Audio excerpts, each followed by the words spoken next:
One of the most remarkable systems in Red Dead Redemption 2 is the gang and camp dynamic, particularly how the Von der Linde gang operates as both a gameplay hub and a narrative device that reflects Arthur Morgan's evolving morality.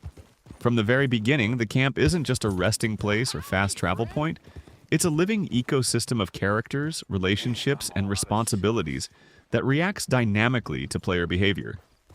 Every member has routines, dialogues, and personal needs that make the camp feel like a real community, rather than a static game space. Each day in the camp unfolds in a subtle rhythm.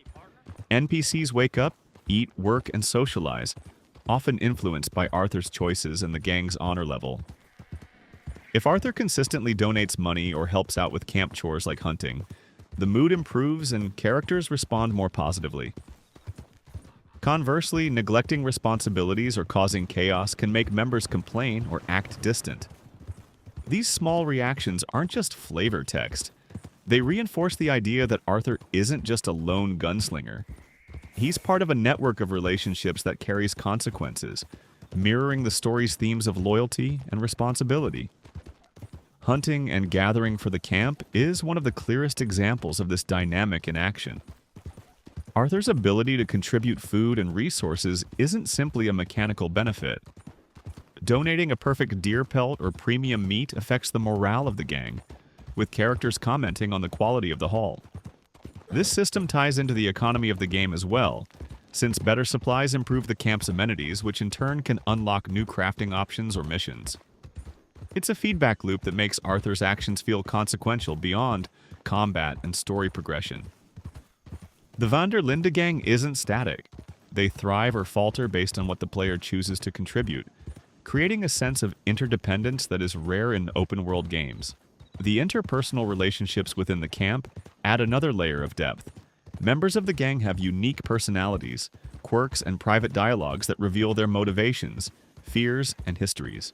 Characters like Dutch, Hosea, and Sadie Adler develop through their interactions with Arthur, and these relationships are influenced by whether Arthur chooses to act honorably or violently. The camp becomes a lens through which the game explores themes of loyalty, family, and the consequences of living outside the law. For example, neglecting Hosea or failing to resolve conflicts can lead to tension-filled conversations that hint at future betrayal or moral dilemmas, foreshadowing later story events. Beyond the mechanics, the camp serves as a storytelling tool that emphasizes the fragility of the outlaw lifestyle. The routines, chores, and communal interactions lull the player into a sense of stability, which is gradually undermined as the story progresses. As law enforcement pressure increases and Dutch's decisions become more erratic, the once lively camp begins to reflect chaos, uncertainty, and decay. This environmental storytelling is subtle but effective, allowing the player to witness the collapse of the Van der Linde gang through changing dialogue, empty spaces, and growing tension among members. Ultimately, the gang and camp system in Red Dead Redemption 2 is more than a hub. It's a microcosm of the story itself. It reflects loyalty, morality, and consequence, giving players a daily reminder of how their choices ripple outward. Rockstar uses this system to make Arthur's journey feel personal and grounded, showing that the story isn't just about action or survival. It's about relationships, responsibility,